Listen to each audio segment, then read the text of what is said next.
لہم من جہنم میہاد، اور ان کے لیے جو اللہ کی آیتوں کو جھٹلاتے ہیں ان کے لیے جہنم میہاد، ان کے لیے سونے کا بچھونا جو ہے وہ آگ کا ہے۔ فرما ان کے لیے بستر بھی آگ کا ہے، فرما ان کا بچھونا بھی آگ کا ہے اور ان کا اوڑھنا بھی آگ کا ہے۔ وَكَذَلِكَ نَجْزِي الظَّالِمِينَ، اور اسی طریقے سے ہم ظلم کرنے والوں کو بدلہ دیتے ہیں۔ وَالَّذِينَ آمَنُوا وَعَمِلُوا الصَّالِحَاتِ، اور وہ لوگ جو ایمان لائے، وَعَمِلُوا الصَّالِحَاتِ، اور نیک اعمال کیے۔ نیک اعمال کا تعلق ایمان سے ہے، پہلے ایمان لانا ہے پھر نیک عمل کرنا۔ کافر اگر نیک عمل کرے گا تو دنیا میں ہی اللہ اس کو اس کا جزا دے گا، آخرت میں اس کا حصہ نہیں، کیونکہ نیک عمل کے لیے شرط ایمان ہے، اور ایمان لانے کے بعد صرف ایمان کا دعویٰ نہیں بلکہ ایمان لانے کے بعد عمل صالح بھی بہت اہمیت کا حامل ہے۔ اللہ کہتا ہے، اور وہ جو لوگ ایمان لائے اور نیک اعمال کیے، لا نکلف نفسا الا وسعها، ہم کسی جان پر اس کی طاقت سے زیادہ بوجھ نہیں ڈالتے۔ عمل الصالحاتی کے بعد یہ بات اس لیے فرمائی گئی کہ اللہ نے دین کے جتنے بھی احکام ہمیں دیے ہیں کوئی بھی ہماری طاقت سے بڑھ کر نہیں دیا ہے۔ ایسا نہیں کہ نماز پڑھنا اتنی مشکل ہے ایک عام آدمی پڑھ ہی نہیں سکتا، اللہ نے دے دی۔ حج کرنا اتنا مشکل ہے کہ کوئی بندہ کر ہی نہیں سکتا، اللہ نے دے دیا۔ اللہ نے کوئی بھی کام دین میں ایسا نہیں رکھا کہ جو بندے کی طاقت سے باہر۔ تو اللہ کہتا ہے ہم نے جتنے اعمال دیے ہیں وہ تمہاری طاقت کے مطابق دیے۔ پھر فرمایا اولئک اصحاب الجنہ، جو ایمان لاتے ہیں نیک اعمال کرتے ہیں، فرمایا یہی لوگ سارے کے سارے جنتی ہیں۔ ہم فیہا خالدون، اور وہ اس میں ہمیشہ رہیں گے۔ ونزعنا ما فی صدورہم، اور جب وہ جنت میں داخل ہوں گے تو ہم کھینچ لیں گے ما فی صدورہم، ان کے سینوں سے، من غل، غل کہتے ہیں عربی زبان میں کینہ اور بغض، ان کے دل سے کینے کو کھینچ لیں گے۔ اب کینے کی تعریف کیا ہے وہ میں آپ کے سامنے امام غزالی کا حوالہ پیش کرتا ہوں۔ عقدۃ من لسانی یفقهوا قولی، اللهم صل علی سیدنا و مولانا محمد معدن الجود والکرم وآلہ وصحبہ وبارک وسلم۔ ان الذین کذبوا بآیاتنا واستکبروا عنها لا تفتح لهم ابواب السماء ولا يدخلون الجنة حتى يلج الجمل في سم الخياط وكذلك نجزي القوم المجرمين وكذلك نجزي المجرمين۔ صدق اللہ مولانا العظیم۔ 8ویں سپارے کے 12ویں رکوع کا آغاز ہے اور آیت نمبر سورہ اعراف کی ہے 40۔ ان الذین کذبوا بآیاتنا، اور بے شک جن لوگوں نے اللہ کی آیات کو، یعنی کہ اللہ فرماتا ہے ہماری آیات کو جھٹلایا، واستکبروا عنہا، اور اللہ رب العزت کی آیات سے تکبر کیا، یعنی تکبر کی وجہ سے، گھمنڈ کی وجہ سے اللہ کی آیات کو نہیں مانا۔ اس سے مراد کیا ہے کہ بعض اوقات آدمی کی انا اس پر اتنی حاوی ہو جاتی ہے کہ وہ حق بات کو بھی قبول نہیں کرتا ہے۔ جیسے کہ اس زمانے میں جو ابتدا میں اسلام لانے والے صحابہ کرام رضوان اللہ علیہم اجمعین تھے وہ غریب تھے، تو جب امیروں کو وہ دعوت دیتے تھے تو وہ غریبوں کی غربت کو دیکھتے ہوئے گھمنڈ کرتے تھے اور اللہ کی آیات کا اپنے گھمنڈ اور تکبر اور کبر کی وجہ سے انکار کرتے تھے۔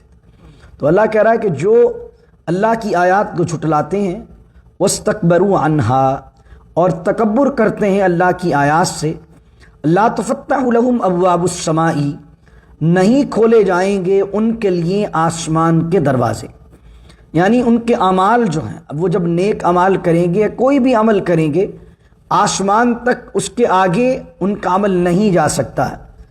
دوسری چیز یہ ہے کہ جب بندہ انتقال کرتا ہے تو اس کی روح چاہے وہ نیک ہو کہ بد، ملک الموت علیہ السلام اس کی روح کو قبض کرتے ہیں اور آسمانوں کی طرف لے کر چلے جاتے ہیں۔ اگر وہ نیک ہوتا ہے تو آسمان کے دروازے کھل جاتے ہیں، اور وہ بد ہوتا ہے تو آسمان کے دروازے اس کے لیے نہیں کھولے جاتے۔ تو اسی چیز کا بیان ہے کہ لا تفتح لهم ابواب السماء، کہ نہیں کھولے جائیں گے ان کے لیے آسمان کے دروازے، ولا يدخلون الجنہ، اور نہ انہیں جنت میں داخل کیا جائے گا، یہاں تک کہ یہاں تک کہ یلج الجمل، داخل ہو جائے اونٹ، فی سم الخیاط، سم کا معنی ہوتا ہے ناکا، خیاط کا معنی سوئی۔ فرمایا اس وقت تک اللہ کی آیتوں کو جھٹلانے والے جنت میں داخل نہیں ہو سکتے جب تک سوئی کے ناکے میں اونٹ نہ گزر جائے۔ سوئی کا ناکا آپ کو یاد ہوگا، ہماری والدہ جب کوئی کپڑے پر سیتی تھیں تو کیا کرتی تھیں، پہلے دھاگے کو منہ میں تھوک لگاتے تھے اور اس کے بعد سوئی کے ناکے کے اندر اس کو پرویا جاتا تھا۔ اب اس کتنا چھوٹا سا اس نڈل کے اندر وہ سوراخ ہوتا ہے، اللہ کہتا ہے کہ جب تک اس سوراخ میں سے اونٹ نہ گزر جائے جب تک وہ جنت میں داخل نہیں ہوں گے۔ اس سے مراد کیا ہے؟ مراد یہ کہ جس طریقے سے کسی سوئی کے ناکے میں اونٹ کا جانا ناممکن ہے، اس طرح اللہ کی آیتوں کو جھٹلانے والوں کا جنت میں جانا ناممکن ہے۔ ایک مثال کے طور پر اللہ نے پیش کیا، وَكَذَلِكَ نَجْزِي الْمُجْرِمِينَ، اور اللہ تعالیٰ فرماتا ہے ہم اسی طریقے سے سزا دیتے ہیں، بدلہ دیتے ہیں مجرموں کو۔ لَهُم مِّن جَهَنَّمَ مِہَادٌ، اور ان کے لیے جو اللہ کی آیتوں کو جھٹلاتے ہیں ان کے لیے جہنم مہاد، ان کے لیے سونے کا بچھونا جو ہے وہ آگ کا ہے۔ مہاد کا معنی جھولا جس پر آدمی سوتا ہے، فرمایا ان کے لیے بستر بھی آگ کا ہے۔ وَمِن فَوْقِهِمْ غواش، اور اوڑھنے کے لیے، غواش کا معنی اوڑھنی، لحاف، بلینکٹ جو ہم اوڑھتے ہیں، فرمایا ان کا بچھونا بھی آگ کا ہے اور ان کا اوڑھنا بھی آگ کا ہے۔ وَكَذَلِكَ نَجْزِي الظَّالِمِينَ، اور اسی طریقے سے ہم ظلم کرنے والوں کو بدلہ دیتے ہیں۔ وَالَّذِينَ آمَنُوا وَعَمِلُوا الصَّالِحَاتِ، اور وہ لوگ جو ایمان لائے، وَعَمِلُوا الصَّالِحَاتِ، اور نیک اعمال کیے۔ نیک اعمال کا تعلق ایمان سے ہے، پہلے ایمان لانا ہے پھر نیک عمل کرنا۔ کافر اگر نیک عمل کرے گا تو دنیا میں ہی اللہ اس کو اس کا جزا دے گا، آخرت میں اس کا حصہ نہیں، کیونکہ نیک عمل کے لیے شرط ایمان ہے، اور ایمان لانے کے بعد صرف ایمان کا دعویٰ نہیں بلکہ ایمان لانے کے بعد عمل صالح بھی بہت اہمیت کا حامل ہے۔ اللہ کہتا ہے اور وہ جو لوگ ایمان لائے اور نیک اعمال کیے، لا نکلف نفسا الا وسعها، ہم کسی جان پر اس کی طاقت سے زیادہ بوجھ نہیں ڈالتے۔ عمل الصالحاتی کے بعد یہ بات اس لیے فرمائی گئی کہ اللہ نے دین کے جتنے بھی احکام ہمیں دیے ہیں کوئی بھی ہماری طاقت سے بڑھ کر نہیں دیا ہے۔ ایسا نہیں کہ نماز پڑھنا اتنی مشکل ہے، اتنی مشکل ہے ایک عام آدمی پڑھ ہی نہیں سکتا، اللہ نے دے دیا۔ حج کرنا اتنا مشکل ہے، اتنا مشکل ہے کہ کوئی بندہ کر ہی نہیں سکتا، اللہ نے دے دیا۔ اللہ نے کوئی بھی کام دین میں ایسا نہیں رکھا کہ جو بندے کی طاقت سے باہر۔ تو اللہ کہتا ہے ہم نے جتنے اعمال دیے ہیں وہ تمہاری طاقت کے مطابق دیے ہیں۔ پھر فرمایا اولئک اصحاب الجنہ، جو ایمان لاتے ہیں نیک اعمال کرتے ہیں، فرمایا یہی لوگ سارے کے سارے جنتی ہیں۔ ہم فیہا خالدون، اور وہ اس میں ہمیشہ رہیں گے۔ وَنَزَعْنَا مَا فِي صُدُورِهِمْ، اور جب وہ جنت میں داخل ہوں گے تو ہم کھینچ لیں گے مَا فِي صُدُورِهِمْ، ان کے سینوں سے، من غل، غل کہتے ہیں عربی زبان میں کینہ اور بغض کو، ان کے دل سے کینے کو کھینچ لیں گے۔ اب کینے کی تعریف کیا ہے وہ میں آپ کے سامنے امام غزالی کا حوالہ پیش کرتا ہوں۔ امام غزالی رحمۃ اللہ علیہ نے فرمایا، احیاء العلوم ان کی بڑی مشہور کتاب ہے، فرماتے ہیں جب آدمی عاجز ہونے کی وجہ سے فوراً غصہ نہیں نکال سکتا ہو تو وہ غصہ باطن کی طرف چلا جاتا ہے اور وہاں داخل ہو کر کینہ بن جاتا ہے۔ کینے کا مفہوم یہ ہے کہ کسی کو بھاری جاننا، اس سے نفرت کرنا، دشمنی رکھنا، اور یہ بات ہمیشہ ہمیشہ دل میں رکھنا۔ کینہ کیا چیز ہے؟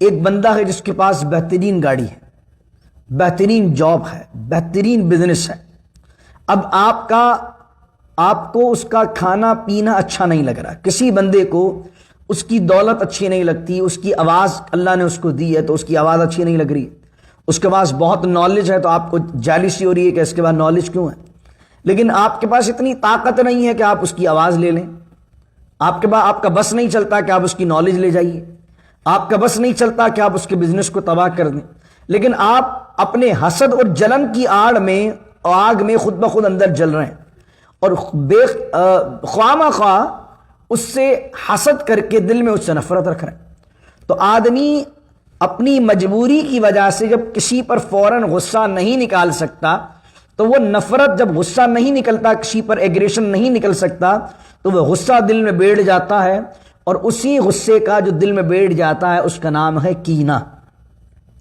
اور آپ نے لوگوں سے سنا ہوگا نا کہ نہیں یار اس کے لیے تو میرے دل میں بات بیٹھ گئی، اب میں اس سے صلح نہیں کر سکتا، بس اس کا میرا ناطہ ختم۔ تو بہت سے لوگ ہوتے ہیں وہ اتنے کینہ پرور ہوتے ہیں، اتنے کینہ پرور ہوتے ہیں کہ ان کو کچھ بھی بات سمجھا دی جائے لیکن ان کے دل سے کینہ نہیں جاتا۔ تو کینہ جو ہے وہ انسان کو کی نیکیوں کو ایسے کھا جاتا ہے جیسے آگ لکڑیوں کو کھا جاتی ہے۔ نبی کریم علیہ السلام نے فرمایا لوگوں کے اعمال، مسلم کی حدیث ہے، لوگوں کے اعمال ہر ہفتے میں 2 مرتبہ پیر اور جمعرات کے دن پیش کیے جاتے ہیں۔ ہر مسلمان بندے کی مغفرت کر دی جاتی ہے سوائے اس بندے کے جو اپنے بھائی کے ساتھ کینہ رکھتا ہے۔ کہا جاتا ہے اسے چھوڑ دو یا مہلت دو حتیٰ کہ یہ اپنے بھائی کا کینہ جو اس کے دل کے اندر ہے وہ نکال دے۔ ابو ہریرہ رضی اللہ عنہ سے روایت ہے، رسول اکرم صلی اللہ علیہ وسلم نے ارشاد فرمایا، بغض رکھنے والوں سے بچو، کیونکہ بغض دین کو تباہ کر دیتا ہے۔ کیونکہ جب آدمی کسی سے حسد کرتا ہے، جب آدمی کسی سے کینہ رکھتا ہے، تو پھر ہر وہ کام بلو دا بیلڈ، ہر وہ کام کر جاتا ہے اس کی نفرت کی وجہ سے۔ کبھی یہ نہیں سوچتا کہ یہ جو میں کام کرنے جا رہا ہوں اس کے اندر میں خود کتنا گر جاؤں گا، کیونکہ آپ جب کسی کو گرانا چاہتے ہیں تو سب سے پہلے خود گرتے ہیں پھر گراتے ہیں۔ تو سب سے پہلے آپ کو خود گرنا پڑے گا پھر آپ کسی کو گرائیں گے۔ جب آدمی کسی کو نیچے جھکانا چاہتا ہے تو پہلے خود نیچے جاتا ہے پھر دوسرا نیچے کو لے کے آنے کی کوشش کرتا ہے۔ تو پتہ لگا کینہ پروری اور حسد آدمی کے دین کو برباد کر دیتا ہے۔ نہ ایسے شخص کی عزت رہتی ہے، لیکن ایسے آدمی پر جنون سوار ہوتا ہے بدلہ لینے کا۔ کینہ، نفرت اور بغض کی آگ میں اتنا جل جاتا ہے کہ اسے معلوم بھی نہیں ہوتا کہ اس کا ایمان، اس کا دین برباد ہو گیا ہے، اور ان تمام چیزوں کی وجہ سے وہ دین سے مکمل باہر ہو گیا۔ تو اللہ تعالیٰ کینے سے بچائے، ہمیں حسد سے بچائے، بغض سے بچائے۔ دعا بھی قرآن کی 28 پارے میں، ربنا اغفر لنا، اے ہمارے رب ہمیں بخش دے، وَلِإِخْوَانِنَا الَّذِينَ، اور ہمارے ان بھائیوں کو بخش دے، سبقونا بالایمان، جو ہم سے پہلے ایمان کی حالت میں دنیا سے چلے گئے، وَلَا تَجْعَلْ فِي قُلُوبِنَا، اور ہمارے دل میں باقی نہ رکھ، غِلًّا لِلَّذِينَ آمَنُوا، کینے کو، بغض کو جو ہمارے ایمان لانے والے بھائیوں کے لیے ہیں۔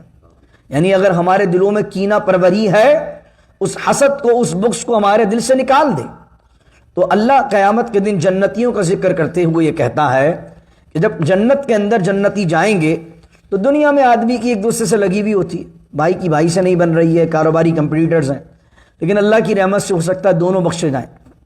اور محشر کے دن جب دونوں جنت میں جائیں گے تو جنت میں ایسا نہیں ہوگا کہ بندہ کہے بھائی تو بھی آ گیا جنت میں، وہ بندہ اللہ سے کہے بھائی یہ تو میں چاہتا نہیں تھا، یہ جنت میں کیسے آیا، میں نہیں رہوں گا اس کے پڑوس میں، مجھے الگ محل دیا جائے اس کے میرے برابر میں، یہ تو دنیا کے اندر میں اس کو پسند نہیں کرتا تھا، یہ جنت میں کیسے آیا، میرا پلاٹ الگ ہونے کو، میں گھر دوسری جگہ لوں گا۔ تو جنت میں ایسا نہیں ہوگا۔ جنت میں کیا ہوگا، دنیا میں اگر آپس میں کسی کی بن نہیں رہی ہے اور دونوں مومن ہوئے، دونوں کے دونوں جنت میں چلے گئے، تو جنت میں جانے سے پہلے اللہ تعالیٰ ان کے دل سے جو غلط فہمیاں ہیں، ناچاکیاں ہیں، دشمنیاں ہیں، ان دونوں مومنوں کے دل سے وہ نکال دے۔ اللہ اکبر۔ حضرت علی مرتضیٰ شیر خدا رضی اللہ تعالیٰ عنہ کا فرمان ہے جامع البیان کے اندر، حضرت علی فرماتے ہیں کہ جو میرے اختلافات دوسرے صحابہ کرام رضوان اللہ علیہ مجمعین سے ہوئے، حضرت علی کے اور جو جنگیں وغیرہ ہوئی ہیں، فرماتے ہیں کہ میں سمجھتا ہوں یہ آیت ہمارے لیے، یہ پڑھتے تھے تو ہمارے لیے، کہ اگر آپس کے اندر کوئی غلط فہمیاں پیدا بھی ہو گئی ہیں تو کل بروز قیامت جب اللہ ہمیں جنت میں بھیجے گا تو وہ غلط فہمیاں بھی اللہ ہمارے دلوں سے دور کر دے گا۔ پھر فرمایا کہ اور ہم کھینچ لیں گے ان کے دلوں سے غل کو، کینے کو، تجری من تحتہم الانہار، اور جاری ہیں ان کے نیچے، یعنی ان باغات کے نیچے جو جنتیوں کو دیے جائیں گے نہریں۔ جب جنتی جنت پہ چلے جائیں گے تو وہ یہ نہیں کہیں گے کہ اللہ ہم اعمال کی وجہ سے جنت میں آئے، یہ ہم نے اتنی نمازیں پڑھی تھیں یا ہم نے اتنی چیریٹی کی تھی، بلکہ جنتیوں کا مزاج کیا ہوگا، وہ کہیں گے وقالو الحمد للہ الذی ہدانا لہذا۔ کیا خوبصورت بات، تمام تعریفیں اللہ کے لیے ہیں، ہدانا لہذا، جس نے ہمیں ہدایت دی اس جنت کے لیے، وما کننا لنہتدی، اور ہم ہدایت پانے والے نہیں تھے، لولا ان ہدان اللہ، اگر ہمارا اللہ ہمیں ہدایت نہیں دیتا۔ کوئی ہدایت نہیں دے سکتا ہے اگر اللہ ہدایت نہ دینا چاہے، کوئی گمراہ نہیں کر سکتا ہے اگر اللہ گمراہ نہ کرنا چاہے۔ وتعز من تشاء وتذل من تشاء کی شان والا بھی وہ، کوئی کینہ رکھ کر، کوئی بغض رکھ کر، کوئی کسی کا برا چاہ کر اس کا برا نہیں کر سکتا جب تک میرا اللہ نہ چاہے۔ عزت اللہ نے اپنے ہاتھ میں رکھی، روزی اللہ نے اپنے ہاتھ میں رکھی، دانا پانی سب میرے اللہ نے اپنے ہاتھ میں رکھا۔ اللہ دینا چاہے تو کوئی چھین نہیں سکتا، اللہ روکنا چاہے تو کوئی دے نہیں سکتا، سب میرے مولا نے اپنے ہاتھ میں رکھا ہے۔ تو ہدایت اسی کی طرف ہے، تو یہی جنت ہی کہیں گے کہ ہدایت اللہ تو نے ہمیں دی ہے۔ لقد جاءت، اور تحقیق ضرور آئے، رسول ربنا، ہمارے رب کے رسول، بالحق، حق کے ساتھ، ونودو، اب ندا کی جائے گی۔ جب یہ جنتی اتنی پیاری بات کہیں گے اللہ کی حمد میں، اب اللہ کی طرف سے انہیں ندا کی جائے گی، ونودو، اور ندا کی جائے گی، تلکم الجنت، یہ جو جنت ہے، یہ جو باغات ہیں، اورثتموہا، تمہیں اس جنت کا وارث کیا جاتا ہے، مالک کیا جاتا ہے، بما کنتم تعملون، کس وجہ سے کہ جو دنیا میں تم نیک عمل کرتے تھے۔ یعنی وہ لوگ اللہ کی تعریف کریں گے، یہ اللہ عمل کی وجہ سے جنت نہیں ملی ہے، اللہ ان کے عمل کی تعریف کرے گا کہ تم نے جو عمل کیا تھا اس کے بدلے ہی میں نے تمہیں جنت عطا کی ہے۔ مسلم کی حدیث، حضور علیہ الصلوۃ والسلام نے فرمایا، کوئی بندہ اپنے اعمال کی وجہ سے جنت میں نہیں جائے گا۔ تو صحابہ نے پوچھا، یا رسول اللہ کیا آپ بھی؟ حضور نے فرمایا، ہاں ہاں میں بھی، یہاں تک کہ میرا رب مجھے اپنے فضل اور اپنی رحمت کی چادر میں ڈھانپ لے۔ کتنی بڑی بات حضور نے فرمائی، کوئی بندہ اعمال کی بیس پر جنت میں نہیں جائے گا۔ اعمال نیک کرنے، اللہ اس نیتوں پر بخش دے، اللہ تعالیٰ اس یہ جو ادائیں ہیں، یہ جو پریکٹیکلی نقل کرتے ہیں نا نماز پڑھنے کی، ہم ایک پورا انداز اپناتے ہیں نماز پڑھنے کا، تو ہو سکتا ہے کہ اللہ تعالیٰ اس کھڑے ہونے کے صدقے ہماری اس ادا کو دیکھ کر بخش دے۔ کیونکہ ہماری اگر زندگی میں 1000 نمازیں پڑھی ہوں تو شاید ایک بھی نماز ایسی نہ ہو جو نماز اللہ ہم سے چاہتا ہے۔ ہم قیام میں کھڑے ہو تو رکوع میں دماغ کہیں اور ہے، رکوع میں رہیں تو سجدے میں دماغ کہیں اور ہے، پہلی رکعت میں چلو نماز میں دماغ ہے تو دوسری رکعت میں دماغ کہیں اور ہے۔ پوری نماز میں 4 رکعت یا 3 رکعت ابھی مغرب کی پڑھی ہیں آپ نے، پوری نماز میں کبھی شاید ایسی نماز ہو کہ اللہ اکبر سے لے کر السلام علیکم ورحمۃ اللہ میں ایک لمحہ بھی ایسا نہ گزرا ہو ہمارا کہ ہم نے اللہ کے علاوہ کچھ نہ سوچا ہو۔ آپ بھی غور کریں، میں بھی غور کرتا ہوں کہ کیا زندگی میں کوئی ایسی نماز پڑھی ہم نے؟ غور کرتے ہیں تو ہو سکتا 50 سال سے نمازیں پڑھ رہے ہوں لیکن شاید کوئی ایسی نماز نہ ملے کہ جس میں نیت باندھنے سے لے کر السلام علیکم ورحمۃ اللہ تک صرف اللہ ہی اللہ دماغ میں رہا ہو، اس کے علاوہ کوئی اور خیال نہیں آیا۔ جو نماز بھی پڑھ رہے ہیں ان کے دماغ میں سارا جہان چل رہا ہے، کاروبار، گھر بار، کردار، سب کا سب حساب کتاب دماغ کے اندر بیسا ہوا ہے، سارے حساب کتاب نمازوں میں ہی ہو رہے ہیں، استغفر اللہ کے لیے۔ تو پھر اللہ بخشے گا کس پر؟ اللہ بخشے گا اپنی رحمت سے۔ تو حضور سے پوچھا صحابہ نے، یا رسول اللہ کہ آپ بھی اعمال کی وجہ سے نہیں بخشے جائیں گے؟ فرمایا، ہاں میں بھی، کیونکہ اللہ مجھے اپنی رحمت اور فضل کے دامن میں ڈھانپ لے گا۔ اللہ اکبر۔ تو میرے دوستوں، عمل پر کبھی نازا نہ ہو، کسی بھی شخص کو اپنی دینداری پر گھمنڈ کرنا نہیں چاہیے، کیونکہ نیک لوگ بھی جمعہ 4 دن انہیں دینداری میں آئے ہوئے ہوتے ہیں اور وہ پھر گھمنڈ کرتے ہیں، دیکھو میں نمازی ہوں، میں حاجی ہوں، میں یہ ہوں، اور جو عمل نہیں کر رہا اس کو حقیر سمجھتے ہیں۔ عمل کرنے کے باوجود بھی ڈرتے رہنا ہے اللہ سے، کیونکہ اللہ کی رحمت ہی بخشے گی، اللہ کا فضل ہی بخشے گا۔ پھر ونادا اصحاب الجنت، اب ندا کریں گے جنت والے، ہم رکوع مکمل کرتے ہیں پھر اختتام کرتے ہیں۔ ونادا، اور ندا کریں گے اصحاب الجنتی، جنت والے، کن کو ندا کریں گے؟ اصحاب النار، دوزخ والوں کو پکاریں گے، ان قد وجدنا ما وعدنا ربنا حقا، جنتی کہیں گے کہ تحقیق ہم نے پایا ہمارے رب کا وعدہ سچا۔ جنتی کہیں گے ہمارے رب نے کہا تھا نمازیں پڑھو، نیک اعمال کرو، ہم نے پڑھی، اللہ نے کہا تھا جنت دوں گا، ہم نے آخرت میں دیکھا کہ جنت مل گئی، مطلب رب کا وعدہ سچا ہے۔ فرمایا فہل وجدتم، اب وہ دوزخیوں سے پوچھیں گے فہل وجدتم، کیا تم نے پایا ہے؟ ما وعد ربکم حقا، تمہارے رب کا وعدہ سچا، یعنی اللہ نے یہ بھی تو کہا تھا نا برے اعمال کرو گے تو کیا دوں گا؟ دوزخ دوں گا۔ تب دوزخیوں سے پوچھا جائے گا کیا وہ جو عمل کیے تھے تم نے، کیا اس کے باعث تمہیں اللہ نے دوزخ دی ہے؟ وہ کہیں گے قالوا نعم، ہاں ہاں، جو نافرمانوں کے لیے اللہ نے وعدہ وعید کیا تھا اللہ نے وہ بھی پورا فرمایا۔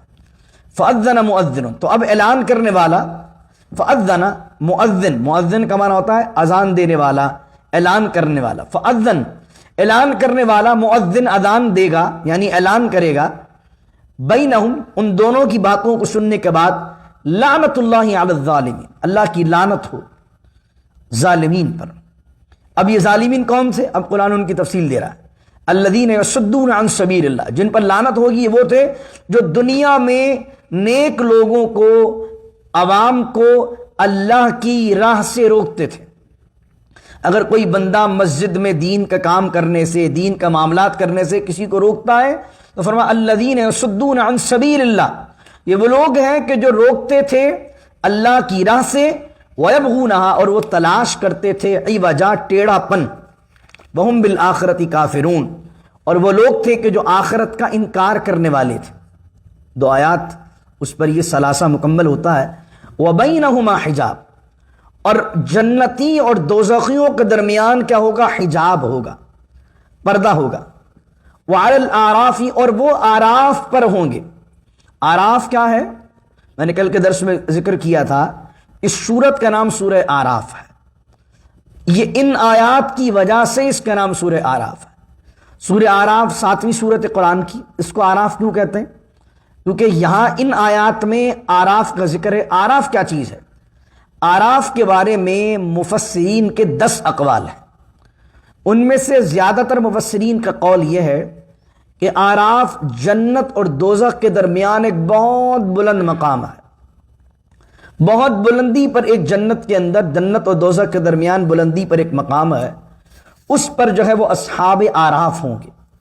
لیکن اس آراف بلندی کے مقام پر کون ہوگا؟ جو جنت اور دوزخ کے درمیان ہوگا۔ اکثر کی رائے یہ کہ یہ وہ لوگ ہوں گے جن کے پاس نیکیاں بھی برابر ہوں اور گناہ بھی برابر ہوں۔ 100 نیکیاں ہیں، 100 گناہ ہیں، تو نہ یہ دوزخ کے لیے کوالیفائی کر رہے ہیں اور نہ جنت کے لیے کوالیفائی کر رہے ہیں۔ ایون ہو گیا۔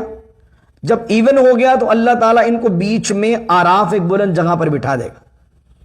اور ایک قول یہ ہے کہ جو نیک لوگ ہوں گے، یہ بالکل الگ ڈیفرنٹ قول ہے۔ ایک قول یہ کہ آراف اور اصحاب آراف ان کو کہتے ہیں کہ وہ لوگ جو نیک ہوں گے جن کا حساب کتاب پہلے ہی اللہ تعالیٰ فارغ کر دے گا، اولیاء جو ہیں، صلحاء جو ہیں، شہید جو ہیں، جو شروع کے اندر ہی فارغ ہو جائیں گے، تو اللہ تعالیٰ جنت میں بھجانے سے پہلے ان کو بلند مقام پر بٹھا دے گا کہ اب تم یہ ساری کاروائی جو محشر میں ہو رہی ہے بلندی پر بیٹھ کر دیکھو۔ ایک قول یہ ہے۔ اب وہ بلندی پر بیٹھ کر نظارہ کریں گے، جنتی جنت میں کیسے جا رہے ہیں، دوزخی دوزخ میں کیسے جا رہے ہیں۔ اللہ انہیں منظر دکھائے گا، پورا سچویشن دکھائے گا محشر کی۔ اللہ اکبر۔ تو علی الاعراف، اور کچھ لوگ آراف پر ہوں گے، رجال یعرفون، کچھ مرد آراف پر ہوں گے، یعرفون، وہ پہچانتے ہوں گے، کلم بسیماہم، جنتیوں کو ان کے چہروں سے، ان کی نشانیوں سے، اور دوزخیوں کو ان کے چہروں کی نشانیوں سے۔ ونادوا، اور وہ ندا کریں گے، اصحاب الجنت، اب وہ آراف جو بلند مقام پر بیٹھے ہیں وہ جنتیوں کو پکاریں گے، کہیں گے اصحاب الجنت ان سلام علیکم، وہ کہیں گے سلام ہو تم پر، جنتیوں مبارک ہو تم نے اللہ سے وعدہ لیا تھا کہ مالک نیک عمل کریں گے تو جنت دے گا، تمہیں جنت مل گئی، دیکھو کتنی جنت حسین ہے، سلام علیکم، تم پر سلام ہو۔ لم يدخلوها، اور ابھی وہ آراف پر جو ہوں گے وہ جنت میں داخل نہیں کیے جائیں گے۔ دونوں قول میں نے آپ کو بیان کر دیے، جن کے اعمال ایون ہیں وہ بھی اندر نہیں جا رہے ہیں، یا اگر اس سے مراد متقی اور شہداء ہیں تو اللہ تعالیٰ پہلے پورا منظر دکھانا چاہتا ہے اور بعد میں ان کی انٹری کروائے گا۔ دونوں اقوال ہیں۔ لم يدخلوها، اور ابھی وہ داخل نہیں ہوں گے، وہم یطمعون، لیکن وہ اندر جانے کی طمع رکھیں گے، تمنا رکھیں گے۔ وَإِذَا صُرِفَتْ أَبْصَارُهُمْ، اور جب انہیں پھیرا جائے گا، ان کی نگاہیں جنتیوں سے ہٹ کر دوزخیوں کی طرف پڑیں گے۔ وَإِذَا صُرِفَتْ أَبْصَارُهُمْ، جب ان کی نگاہیں پلٹیں گی، پھریں گی، تلقا اصحاب النار، دوزخیوں کی طرف، تو کہیں گے قالو، اے ہمارے رب، ربنا لا تجعلنا مع القوم الظالمین، اے ہمارے رب ہمیں نہ بنانا ظلم کرنے والی قوم کے ساتھ، کہ اللہ تعالی ہمیں جنت کا داخلہ عطا کرنا اور جہنمیوں کے عذاب سے، اور جہنمی کیونکہ ظالم ہے، دنیا میں انہوں نے ظلم کیا، شرک کیا اور بہت سارے گناہ کیے جس کی سزا یہ پا رہے ہیں۔ اللہ تعالیٰ ان کی ساتھ سے اور ان کی سنگت سے ہمیں اپنی پناہ، اپنی امان نصیب فرمائے۔ اس طرح الحمدللہ یہ 12واں رکوع مکمل ہوا، اور 3 کوارٹر 8ویں سپارے کے ہمارے مکمل ہوئے۔ انشاءاللہ کل فجر کے بعد ہم 13 رکوع کا آغاز کریں گے اور وہ 8ویں سپارے کا لاسٹ کوارٹر ہوگا انشاءاللہ. دعا کیجیے اللہ تعالیٰ عمل کی توفیق عطا فرمائے. بسم اللہ الرحمن الرحیم. الحمدللہ رب العالمین والصلاة والسلام علی اشرف الانبیاء والمرسلین. ربنا اتمم لنا نورنا واغفر لنا انک علی کل شیء قدیر. رب اجعلنی مقیم الصلاة ومن ذریتی. ربنا وتقبل دعاء. ربنا اغفر لی ولوالدی وللمؤمنین یوم یقوم الحساب. وصلی اللہ تعالی علی خیر خلقہ ونور عرش محمد وعلی آلہ وصحبہ اجمعین برحمتک یا ارحم الراحمین. لا الہ الا اللہ محمد الرسول اللہ صلی اللہ علیہ وسلم.